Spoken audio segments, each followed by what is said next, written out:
Then Nebuchadnezzar was so filled with rage against Shadrach, Meshach, and Abednego that his face was distorted. And he ordered the furnace be heated up 7 times more than was customary, and ordered some of the strongest guards in his army to bind Shadrach, Meshach, and Abednego and throw them into the furnace of blazing fire. So these men were bound, still wearing their tunics, their trousers, their hats, and their other garments, and thrown into the furnace of blazing fire.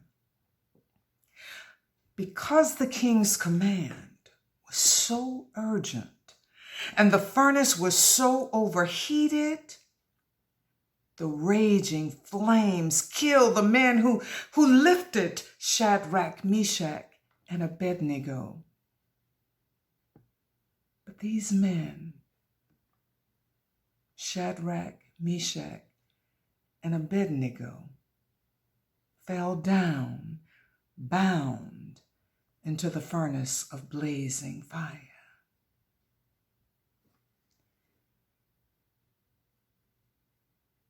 Then Nebuchadnezzar was astounded and rose quickly. And he said to his counselors, "Was it not 3 men that we threw bound into the blazing fire?" And they answered the king, "True, O king." And he replied, "But I see 4 men unbound and walking around in the fire, and they are not hurt. And the 4th one has the appearance of a god."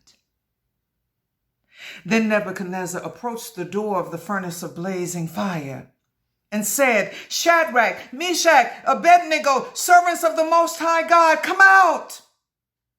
Come here!" So Shadrach, Meshach, and Abednego came out from the fire. And the satraps, prefects, governors, and the king's counselors gathered together and saw that the fire had had no power over the bodies of these men. The hair on their heads was not scorched. Their tunics were not harmed. Not even the smell of fire came from them. Nebuchadnezzar then said, "Blessed be the God of Shadrach, Meshach, and Abednego, who sent his angel and delivered his servants who trusted in him. They disobeyed the king's command and yielded up their bodies rather than serve and worship any god except their own God."